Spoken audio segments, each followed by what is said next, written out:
Today on Northern Revolutions, we're talking about grails. You know, those elusive records that you always are on the hunt for. They're more elusive than Bigfoot, but you're always looking for them. I'm going to talk about those today. What ones am I on the hunt for, and what ones have I found? So stay tuned.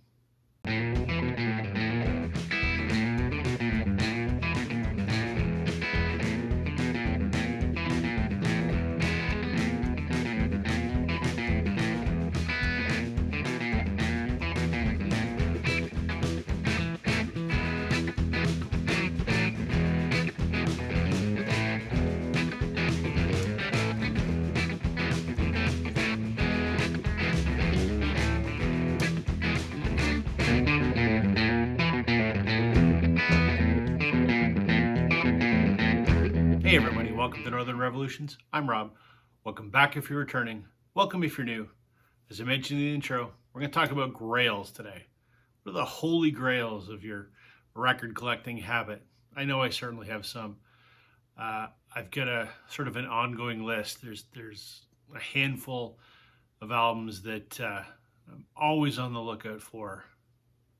Am I ever going to find them all? Probably not.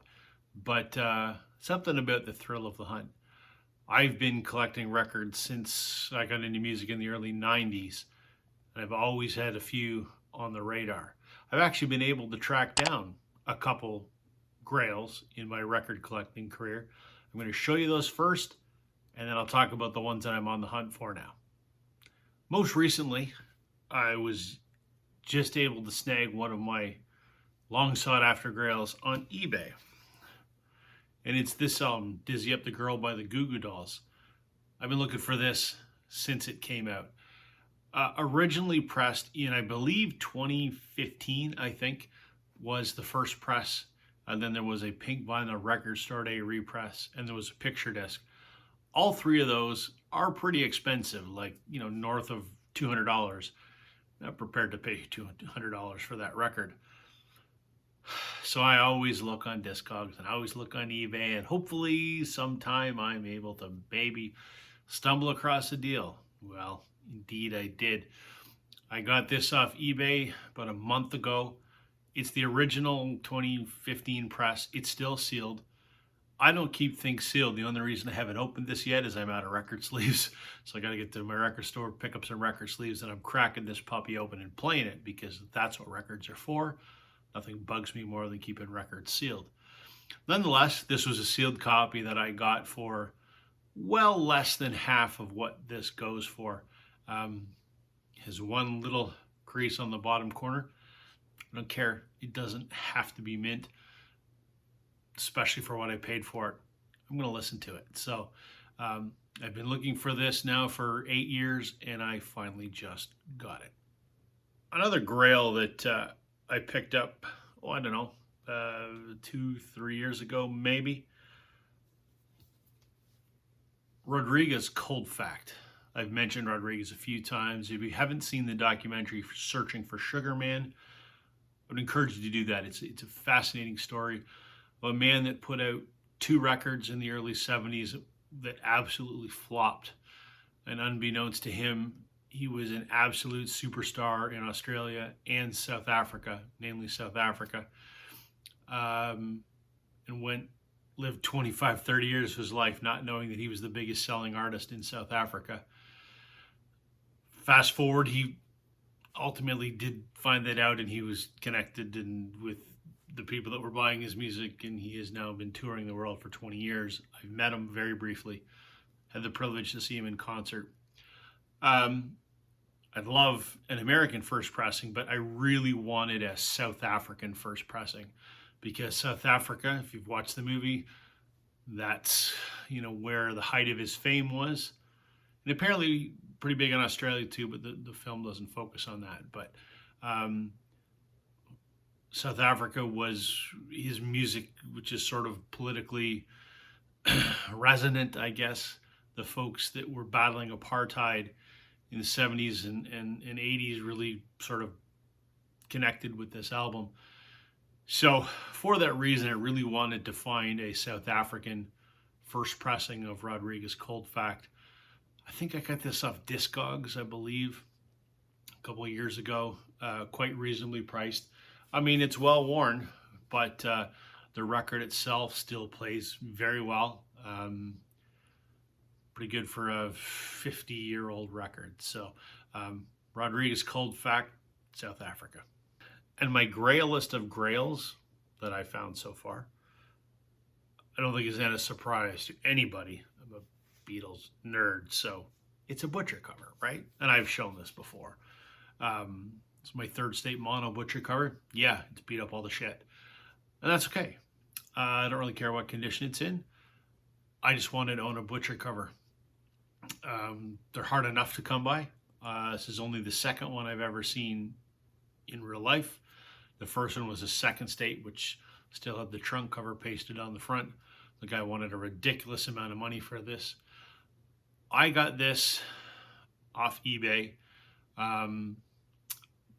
probably a decade ago now, before pricing was totally insane. And it was reasonably priced because it's beat up all the hell. But again, I don't care. I just want to own a Butcher cover. So this, since the day I started collecting records in the early 90s, I never thought I would own a Beatles Butcher cover in any state, in any condition. So this was my grail list of grails. Now that I've shown you the grails that I found up to this point, I thought I'd go over some of the ones I'm looking for. The one that tops my list and has topped my list for the last 5 years is Tuesday Night Music Club by Sheryl Crow. It was originally done as a very, very limited press in '93 when the album first came out in Ecuador. Virtually impossible to find. $400 plus is what they've sold for on Discogs on the very rare occasions that they've sold. But more recently, in 2018, they put it out as a record store day release on blue vinyl. And I didn't grab it at the time. I mean, I never saw one in the wild, but I thought about grabbing one off eBay, and I didn't. And they've just gone up and up and up in value. They're, $300-400, which again, I can't justify paying that for a record. I know a lot of people that have them. Music Talk with John has one. My good buddy Chance, concert buddy, he's got one. David from Safe and Sound Texas Audio Excursion, he's got one. And they all like to remind me that they have one. So that's the one I'm looking for. Now, light on the horizon though. This week, as I'm recording this video, it is the 30th anniversary of that album. And Sheryl Crow and her people are doing a big, week-long sort of celebration. And I commented in the comments, be nice if there was a vinyl reissue. And one of her staff came back and said, it's coming. So there will be an anniversary reissue of Tuesday Night Music Club. And you know what? That will be good enough to satisfy me. I just want the album on vinyl. Do I care if it's the record store day one? No. If I ever have the chance to grab one at a reasonable price, of course I will. But I will happily take a 30th anniversary reissue because I just wanted to listen to that album on vinyl. Next on my grail list these days is the Wallflowers album Breach. So that was the follow-up to their hugely successful Bringing Down the Horse, which is one of my favorite albums of all time. I think Breach is a pretty damn good album. It was only pressed once on vinyl in 2000 when the album first came out. Limited run. I've never seen one, ever. There's a couple listings periodically on eBay, but you're in the, $250, and by the time I pay all the duties and stuff to get it up here, I'm over $300, and I just can't justify it. They started repressing Bringing Down the Horse, so I'm hoping that they repress Breach, and if they do, again, I would be satisfied with that because I just want the album. Now, if I ever get a chance again to get an original, I will. They haven't said they're repressing, but I'm just hoping that they do, given that they've started to repress Bringing Down the Horse. So, Wildflowers Breach, $300, can't do it now, but hopefully either I find a deal on one or they decide to do a repress. Fingers crossed. The next one that's on my list baffles me that it's never been repressed on vinyl. Aerosmith's Big Ones. That's their compilation from the early 90s. 94, I think, was when that came out. It was basically the hits from Permanent Vacation, Pump, Get a Grip, those, those killer late 80s, early 90s albums. There was a European pressing, there was a Brazilian pressing, both in 93 or 4, whenever it came out, and nothing since then. And those are, again, $200, and then by the time I pay shipping and duties and all that kind of stuff, I'm $300, and I can't justify it. But it blows my mind that that's such a monster hits album that, I mean, everyone I knew back in the 90s had it on CD, so I would think that they'd want to press that on vinyl and get some more sales out of it, but to no avail. I've never seen a copy in the wild, so I'm resorting to just weekly. I check Discogs and I check eBay, and hopefully at some point I'll luck out. Number 4 on my list, I'm a big Oasis fan. Yeah, I'd love a first pressing of Definitely Maybe or What's the Story, Morning Glory, but that's not the one I'm going to talk about. They did a live album in, I don't know, 2000, something like that, called Familiar to Millions. It's a double CD. Was very limited press on vinyl. Again, never seen one. When they sell, they're close to $1,000. I think it's 4 LP or 3 LP. I'm not paying $1,000 for a record, but I'd like to have that. I think it's a decent concert. I'm an Oasis completist, so that's the only thing that I don't have on vinyl. I have everything else, so it would be really nice if I could snag that.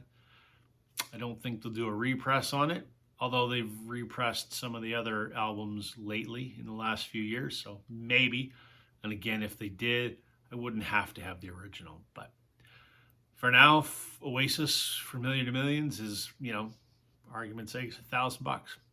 Can't do it. Number 5 on my list is the one that I am least likely to get, I think. In 99 or 2000, Bryan Adams did an album called On a Day Like Today. That was the title track, was a charting single, and it also had When You're Gone, which was the song that he did with Mel C from the Spice Girls. It was pressed on vinyl. Apparently incredibly rare. I've done some research and can't find what the numbers are.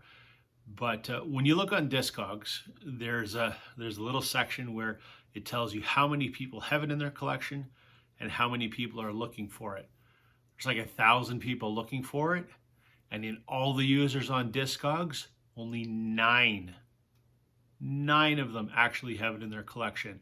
I've only ever seen it on eBay once, which was a couple of weeks ago, and it sold for well over $1,000. Not one of Bryan Adams' best records, but again, I'm kind of a completist, so like to have it. Knowing that it's out there and that I can't get my hands on it kind of sucks. That one I don't think is ever going to happen. The other ones, possibly. Either I'm going to find them or there's going to be represses, but this one, I don't think so. It's not going to get repressed because Brian's not on that label anymore. So it's probably the one that's never going to happen on a day like today. No Grail list would be complete without a couple Beatles records.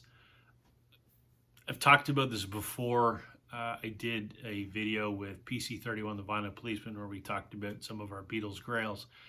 Number 1 for me, when it comes to the Beatles, I have my Butcher cover, so that's great. I would like a gold labeled Please Please Me from the UK. The first 2 pressings of that album are on a gold Parlophone label before they switched to the yellow Parlophone label. If I remember my dates correctly, the first press was like February of '63. The second press, which was also a gold label, was, I'll say, about March or April. And then the third press is May. I have a third press. But I'd really like a first or second gold label. They're out there. The mono ones are obviously much more plentiful than the stereo ones, but plentiful is probably a generous term. I would probably, if I wanted one, I could get one. They're on Discogs, they're on eBay, but again, north of $1,000, $2,000, depending on the condition. I just won't pay it. I just hope someday I stumble across one where someone doesn't know what they've got, but probably won't happen. And the last one, again, a Beatles record, maybe a little more attainable. I'd like a mono UK first pressing of Revolver. It's only the mono one that has a withdrawn mix of Tomorrow Never Knows. You can tell which one it is mono, and on the second side, the matrix number is 606-1. Most are 606-2. That's what I've got. But I'd like the mono one just because the Tomorrow Never Knows mix is pretty different. Now, you can get that on the Revolver box set that came out last year. That mix is on there. So it's not that I don't have it, but I just want that original first press artifact, so to speak. You know, I've almost finished my Beatles UK first pressing collection, but I'd really like that 606-1 mono Revolver.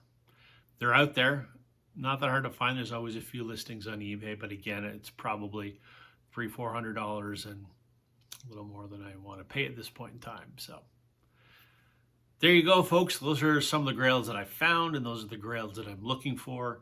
I'd be very curious in the comments. What are the holy grails that you're forever in search of? I'll be quite interested to hear. Thank you for watching. Catch you on the flip side.